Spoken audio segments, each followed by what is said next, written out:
Greetings, my fellow gamers. It is I, Wraith King, bringing you news from beyond the mirror, from the other world. And today, we are reviewing Lee. I've heard a lot of good things about Lee, and one of those good things were, well, he has not been nerfed. He's the same as he used to be. Cleansing Maneuver still converts HP to 1. It targets the enemy with the highest HP and converts their HP to 1, and this is not affected by any immunities or any protection. And it decreases the enemy's buff rotation by 3 turns. This has not been nerfed at all. This ability right here has been the same way for years, and it doesn't seem like they've upgraded it or nerfed it at all, and that is a great thing because Lee is an incredibly useful hero, especially if you're in tower and you're having trouble at one level. Like say there's an enemy with just HP is just too high, he is going to convert their HP to 1 regardless, and that is going to work for a very long time until the enemies do develop an immunity to this later on, but I don't think they will have immunity to this ability right now, at least not until the next phase. Then they will develop an immunity to it. But as for his second ability, Nervous Strike inflicts 100% physical damage on all enemies, additionally inflicts damage equal to 30% of the target's max HP.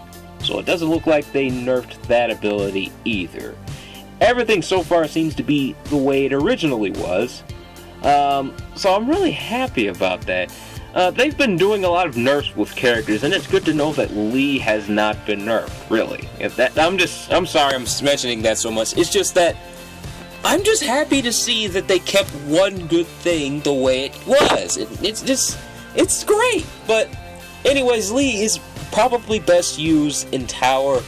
Arena, yeah, he works pretty great in Arena too, because of that, being able to drop HP down to 1, but it can be a little bit of a pain because sometimes the AI doesn't use that correctly, so I don't always use him in Arena. But anyways, yeah, I'm not going to even attempt to pronounce what this ability is called. It's called Enter Something. But anyways, he summons an avatar with 100% of his HP, but keep this in mind that this avatar can only be summoned you have an empty space on your field. So if someone dies, then it can be summoned. But if you don't have an empty space, then you won't be able to summon him at all.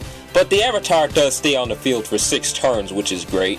And it can use all of his abilities, including dropping HP down to 1. The avatar can also do that. I can't exactly show you what the avatar looks like, unfortunately, but at least you get to see this animation. It's really cool. Take a look at it.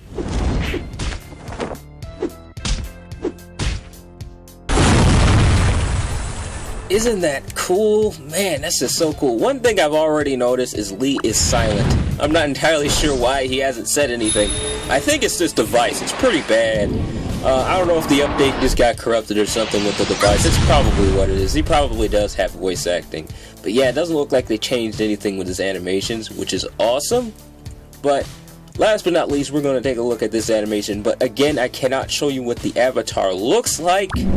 But to give you a good example of what the avatar looks like, it's pretty much exactly what the icon looks like over there for his awakening skill. That's exactly what the avatar looks like. It's a darker complected version of himself with yellow glowing eyes, and it doesn't have a shirt on, and it has like these yellow glowing tattoos on him. So it doesn't look too much different from what the icon shows him as. But yeah, it's a very, very useful ability, but keep it in mind, you need an empty space. But anyways, let's take a look at his passive. Disturbance of Zen increases counter rate of all allies by 50% and becomes immune to all damage for 3 turns, and additionally becomes immune to debuffs for 3 times.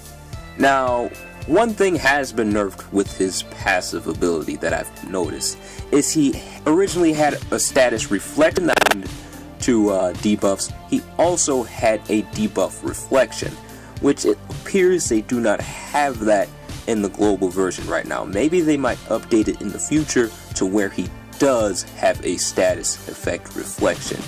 But yeah, that is the review for Lee. My overall opinion on him is I'm a little upset that they did nerf that one thing, but that's just one thing. overall he's still an amazing character and he's still incredibly useful. But anyways, I've heard that they finally added Season 2, which is great. Everybody's here. I finally get to read all of this in English, and I finally get to read all of the messages that the knights are saying to each other, and I finally get to find out what exactly all these things are saying in my language. Finally! I am very happy and pleased that I get to read the lore in my language. I'm just so happy. I finally get to know what everybody's feeling towards each other. It doesn't look like they have added the Dark Knights or any of the other characters to this list yet, but they will in the future. But anyways, let's take a look at what the knights are feeling about each other. I've been curious to know.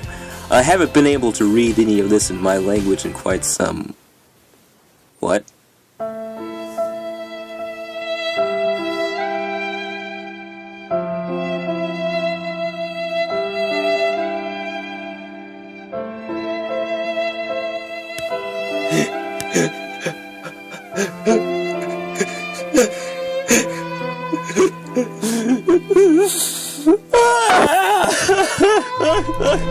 Goodbye, cruel world.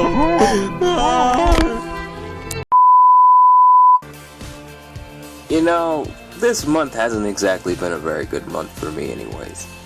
And Aline's feelings towards Jive, I kind of expected that anyways, but yeah, I'm pretty ticked. But, you know,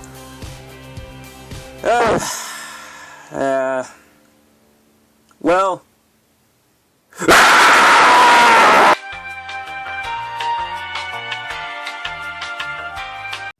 you know, I never liked Jive. I never liked him. I never used him. I'll probably hate his awakened form anyways. But anyways, that's all the time I have left for this video, my fellow gamers. I hope you enjoyed it. Remember to like, comment, and subscribe. Take it easy for me, alright? Now, if you excuse me, I'm going to use Deadly Strike on Jive over and over and over again. Bye. Cease to exist. Meet your end. Cease to exist. Meet your end. Cease to exist. Meet your end. Cease to exist.